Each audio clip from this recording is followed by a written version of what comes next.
আসসালামু আলাইকুম প্রিয় শিক্ষার্থী বন্ধুগণ, আশা করি তোমরা সবাই অনেক ভালো আছো। এইচএসসি আইসিটির আরো একটি ক্লাসে তোমাদের সবাইকে স্বাগতম। আজকে আমাদের আলোচনার বিষয় হচ্ছে বায়ো ইনফরমেটিক্স।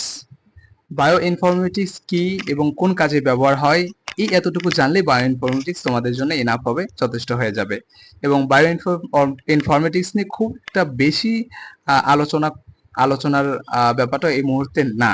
হ্যাঁ, তবে বায়ো ইনফরমেটিক্স এর আলোচনার মেন ফোকাসটা হচ্ছে তোমার জেনেটিক ইঞ্জিনিয়ারিং এ। ওই জায়গাটিতে গিয়ে আমরা এটা খুব ভালোভাবে বিস্তারিত জানবো, ঠিক আছে। সো এখানে কয়েকটি গুরুত্বপূর্ণ প্রশ্ন আমি তোমাদের জন্য নোট ডাউন করেছি। এই প্রশ্নগুলোর উত্তর তোমরা প্লিজ মুখস্থ করে নিবে, তাহলে বায়ো ইনফরমেটিক্স এর টপিক তোমাদের জন্য যথেষ্ট হয়ে যাবে। প্রশ্নটা হচ্ছে যে বায়ো ইনফরমেটিক্স কি। উত্তর হলো যে বায়ো, যার অর্থ হলো জৈব, এর আগে তোমরা দেখেছো, এবং এর সাথে যোগ হচ্ছে ইনফরমেটিক্স, যাকে বলা হয় তথ্য প্রযুক্তি। তো এইভাবে জোর করে বাংলা করলে বায়ো ইনফরমেটিক্স এর অর্থ দাঁড়ায় জৈব তথ্য প্রযুক্তি। জৈব তথ্য প্রযুক্তি জোরাজুরি করে কঠিন বাংলা না করে সোজা বাংলায় জীববিজ্ঞানের জ্ঞানকে কাজে লাগিয়ে পাওয়া জেনেটিক কোডের মতো জটিল তথ্যকে বিশ্লেষণ করার কাজ করে বায়ো ইনফরমেটিক্স। হ্যাঁ, মানে জীববিজ্ঞানের জ্ঞান, ওই জ্ঞানকে কাজে লাগিয়ে কি হয়, জেনেটিক কোডের মতো যে জটিল তথ্য, এই তথ্যকে বিশ্লেষণ করার কাজটাই হচ্ছে তোমার বায়ো ইনফরমেটিক্স।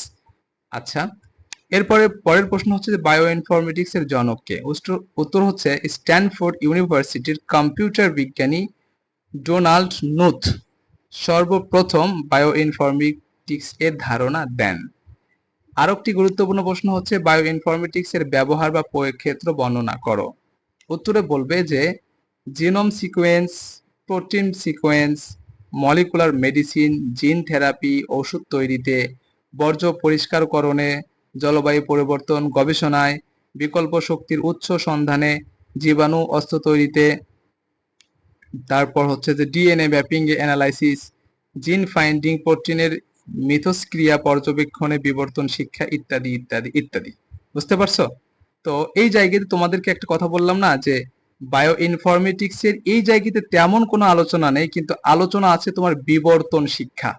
এই জায়গাটাতে বেশ ভালো ধরনের একটা আলোচনা আছে আমাদের এই বইয়ে, যেটা হচ্ছে আমরা জেনেটিক ইঞ্জিনিয়ারিং, সেখানে গিয়ে আমরা খুব ভালোভাবে শিখবো, ঠিক আছে। তো এবার চলো আরো একটি গুরুত্বপূর্ণ প্রশ্ন আমরা পড়ে নিই। এখানে আমি যে প্রশ্নগুলো তোমাদেরকে পড়াচ্ছি সেগুলো কিন্তু সবাই মুখস্থ করবে, কারণ এখান থেকে তোমরা ক খ অথবা তোমার যেই এমসিকিউ আছে, কোনো না কোনো জায়গাতে কোনো না কোনো বোর্ডে কমন পাবেই পাবে। প্রশ্ন হচ্ছে বায়ো ইনফরমেটিক্সে ব্যবহৃত সফটওয়্যার টুলস গুলোর নাম লিখো। উত্তর হচ্ছে যে বায়ো ইনফরমেটিক্সে ব্যবহৃত সফটওয়্যার টুলস গুলোর নাম নিম্নে উল্লেখ করা হলো। যেমন বায়ো ইনফরমেটিক্সে কৃত্রিম বুদ্ধিমত্তা, ডেটা মাইনিং, কৃত্রিম বুদ্ধিমত্তা অর্থাৎ এআই, আর্টিফিশিয়াল ইন্টেলিজেন্স, এইটা কিন্তু একটা টুলস, একটা সফটওয়্যার। এরপরে data mining, soft computing, image processing, simulation algorithm ইত্যাদি ব্যবহার করা হয়, ঠিক আছে। বায়ো ইনফরমেটিক্সে এই জিনিসগুলো ব্যবহার করা হয়, এবং সফটওয়্যার টুলস হিসেবে এতে যা ব্যবহার করা হয় সেটা হচ্ছে তোমার Java, C hash, XML, Python, C plus plus, SQL, তারপর হচ্ছে তোমার ম্যাথস ল্যাব, স্প্রেডশিট অ্যানালাইসিস ইত্যাদি অ্যাপ্লিকেশন ব্যবহৃত হয়, ঠিক আছে, এই সফটওয়্যারগুলো ব্যবহৃত হয়। 3 নম্বর হচ্ছে open source bio informatics software হিসেবে তোমার বায়ো কন্ডাক্টর, বায়োপাল, এরপর হচ্ছে তোমার bio Java, bio Ruby, emboss ইত্যাদি এবং ওয়েব ভিত্তিক সফটওয়্যার ব্যবহার করা হয়। এবার আরো একটা গুরুত্বপূর্ণ প্রশ্ন হচ্ছে যে বায়ো ইনফরমেটিক্স এর সুবিধা আসলে কি। উত্তর হচ্ছে 1 নম্বর মলিকুলার, যেটা আণবিক জেনেটিক্স এর ভিজুয়ালাইজেশনকে সম্ভব করে তোলে। বিপুল পরিমাণ পুনরাবৃত্তিমূলক এবং অপুনরাবৃত্তিমূলক তথ্যসমূহের সংরক্ষণে সহায়তা করে। অ্যালগরিদমিক ডেটা মাইনিং করা সম্ভব, প্যাটার্ন রিকগনিশন করা যায়। আরো একটি গুরুত্বপূর্ণ প্রশ্ন হচ্ছে যে বায়ো ইনফরমেটিক্স এর অসুবিধা সমূহ বর্ণনা করো। এটার কিছু অসুবিধা আছে, সেগুলো হলো কি যে এটি অত্যন্ত ব্যয়বহুল একটি প্রযুক্তি, এই প্রযুক্তিতে খরচ বেশি, প্রকল্প চালিয়ে যেতে প্রচুর অর্থের প্রয়োজন পড়ে। 2 নম্বর, এই প্রযুক্তি কিনতেও প্রচুর অর্থের প্রয়োজন হয় এবং বেশ জটিল একটি প্রযুক্তি। 3 নাম্বার হচ্ছে যে এর মাধ্যমে তথ্যের গোপনীয়তা ভঙ্গ হতে পারে, কারণ মেডিকেল ও জেনেটিক তথ্যাদি সংরক্ষণ ও বিতরণ করা হয়ে থাকতে পারে।